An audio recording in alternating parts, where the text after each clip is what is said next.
प्रेमी श्रोतागणों, आज हम भगवान शिव की मृत्यु पर विजय की कथा का श्रवण लाभ प्राप्त करेंगे। ये कथा श्री मार्कंडेय जी की है कि किस प्रकार उन्होंने भगवान शिव से अमृत का वरदान प्राप्त किया। श्री मार्कंडेय जी, जो श्री मुकुंद के पुत्र तथा महामुनि मृगसंग के पौत्र थे, उनकी माता का नाम मरुधति था। यह कथा पद्म पुराण के उत्तरखंड में श्री वशिष्ठ द्वारा राजा दिलीप से कही गई। कथा इस प्रकार की है। पिताजी, आप बहुत दुखी दिखलाई दे रहे हैं। आपके दुख का क्या कारण है? आप क्यों उदास हैं? आपके उदास होने का मैं कारण जानना चाहता हूँ। श्री मार्कंडेय जी ने अपने पिता से कहा।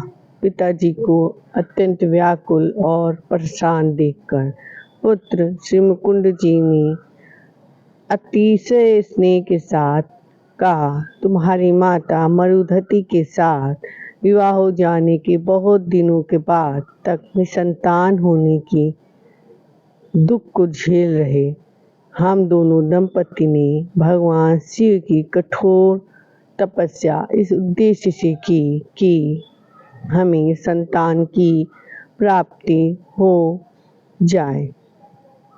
हम कठोर तपस्या में लीन थे। भगवान दया निधान कृपालु भगवान भोले हमारी तपस्या से प्रसन्न होकर हमें साक्षात दर्शन दिए और हमसे हमारे अभिष्ट की कामना को पूछा और कहा कि मुकुंद, तुम्हारी जो मनोकामना हो वो तुम मांग लो। मैंने कहा, प्रभु, हमारा विवाह बहुत दिनों पहले हुआ था, परंतु हम अभी तक माता पिता नहीं बन पाए। हमें माता पिता बनने का सौभाग्य प्राप्त नहीं हुआ है। कृपया हमें आशीर्वाद दें जिससे हमें पुत्र की प्राप्ति हो। हमें वरदान के रूप में पुत्र की प्राप्ति की इच्छा है। इसके अतिरिक्त हमारी कोई आकांक्षा नहीं है। भगवान शिव, जो कृपा निधान दयालु भक्तों के वर के लिए जाने जाते हैं, भगवान शिव ने कहा, तुम्हें किस प्रकार का पुत्र चाहिए? एक सर्वगुण संपन्न पुत्र जिसकी आयु केवल 16 वर्ष हो, अथवा एक दीर्घजीवी पुत्र जो गुणहीन हो। क्योंकि मार्कंडेय ऋषि के जन्म की पहले की कथा है। मुकुंद ने सोच विचार कर चिंतन मनन करने के पश्चात भगवान शिव को उत्तर में कहा कि भगवान, पुत्र तो नरक से मुक्ति दिलाने के लिए होता है। गुणहीन पुत्र इससे हमें कैसे मुक्ति दिलाएगा? आप हमें ऐसा पुत्र दीजिए जो सर्वगुण संपन्न हो। और ऐसा कहते हुए मुकुंद भगवान शिव के चरणों में गिर गए और अपनी कामना को कह दिया, महेश्वर, मुझे दीर्घजीवी पुत्र और गुणहीन पुत्र नहीं चाहिए। भले ही मेरा पुत्र अल्पायु हो, लेकिन वो सर्वगुण संपन्न हो। भगवान शिव ने कहा, तथास्तु, ऐसा ही होगा। और वे इस तरह से मुकुंद को वरदान देकर अंतर्ध्यान हो गए। मार्कंडेय, यह भगवान शिव के आशीर्वाद का फल है कि तुम सर्वगुण संपन्न हो और हमें तुम पर गर्व है। श्री मुकुंद कुछ पल शांत रहे, फिर कातर स्वर में बोल उठे, पिताजी, आप निश्चिंत रहें। पिताजी ने कहा, परंतु अब तुम्हारा 16वां वर्ष समाप्ति की ओर अग्रसर है। पिताजी, आप मेरे लिए किंचित मत भी चिंतित मत हो। श्री मार्कंडेय जी ने नम्रता पूर्वक आश्वस्त हो भगवान शिव दया निधान आशुतोष है। मैं अमृत प्राप्त करने के लिए उनके चरणों की शरण में उनकी उपासना करूँगा। इस तरह से श्री मार्कंडेय जी ने अपने माता पिता के पावन चरणों को स्पर्श किया और भगवान शिव का स्मरण करते हुए दक्षिण समुद्र के तट पर पहुँचे। उन्होंने अपने हे नाम से मार्कंडेश्वर शिवलिंग की स्थापना की और त्रिकाल स्नान करने के पश्चात वे श्रद्धा व पूर्ण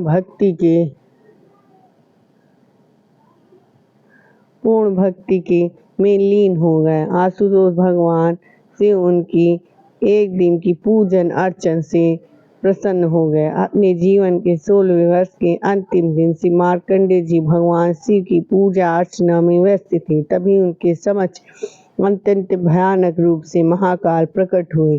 सिर से पांव तक कोयले के समान काला रंग, दहकती हुई लाल आंखें, मुख से बाहर झांकते हुए तो निकले दांत, ऐसा रूप जिसे देखकर मानव का हृदय कंपित हो, ऐसे रूप के साथ काल प्रकट हो गए। यह सब मिलकर महाकाल की भयानकता में वृद्धि कर रहे थे। महाकाल श्री मार्कंडेय जी के निकट आए और गले में कठोर पाश डाल दिया। श्री मार्कंडेय घबरा उठे। उन्होंने नेत्र उठाकर देखा तो महाकाल अपने भयानकतम रूप में उनके सामने खड़े थे। श्री मार्कंडेय जी ने नम्रता पूर्वक निवेदन किया, हे मृत्यु के देवता, आप कृपया थोड़ी देर प्रतीक्षा करें। मुझे महामृत्युंजय मंत्र का जाप पूर्ण कर लेने की अनुमति दें। मृत्यु देवता ने कहा, कैसी असहज बातें करते हो, भला काल भी किसी का इंतजार करता है।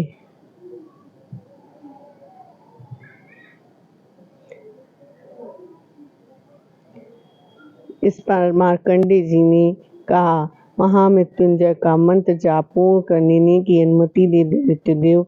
मैं अपने धार्मिक अनुष्ठान को पूर्ण करने के पूर्ण अन्न अथवा जल भी नहीं ग्रहण करता। इस समय भगवान शिव की उपासना में व्यस्त हूँ, अतः आप कृपया थोड़ी देर प्रतीक्षा करें। यह सुनकर मृत्यु के देवता हंस पड़े। वे बोले, हे ब्राह्मण, संभवतः तुम्हें ज्ञात नहीं कि काल किसी की भी प्रतीक्षा नहीं करता। तुम कोई अपवाद नहीं, मैं तुम्हारी प्रतीक्षा नहीं कर सकता। इतना कहकर महाकाल ने पास को और अधिक कसते हुए उसे खींचना आरंभ कर दिया। जन्म के साथ मृत्यु जैसे प्रकृति का नियम है, वही शास्त्र मर्यादा के में पूजन में बैठा भक्ति मृत्यु पास से मुक्त रहता है। ये भगवान उसकी रक्षा करते हैं। इसलिए महाकाल को एक तीव्र झटका लगा। वे दूर जा गिरे। भगवान शिव ने शिवलिंग से प्रकट होकर मर्यादा का उल्लंघन करने वाले महाकाल की छाती पर पदाघात किया। श्री मार्कंडेय जी ने पुनः महामृत्युंजय मंत्र का जाप करने लगे। भगवान शिव ने उनकी सच्ची भक्ति से प्रसन्न होकर अमृत का वर प्रदान किया। भगवान शिव ने महाकाल को आदेश दिया कि आज के बाद जो भक्त महामृत्युंजय मंत्र का जाप करेगा, तुम उसका संस्पर्श भी नहीं करोगे। महाकाल ने स्वीकृति में अपना सर झुका दिया। श्री मार्कंडेय जी मार्कंडेय मुनि हो गए। वे घर वापस आए और उन्होंने अपने माता पिता के चरण छूकर आशीर्वाद प्राप्त किया। उनके माता पिता ने भी स्नेहपूर्वक उनका स्वागत किया। महाकाल ने भी मार्कंडेय मुनि की स्तुति की तथा अपने लोक को वापस चले गए। भगवान शिव के अमृत का वरदान प्राप्त करने के बाद से मार्कंडेय मुनि इस ब्रह्मांड के कई प्रलय के साक्षी रहे।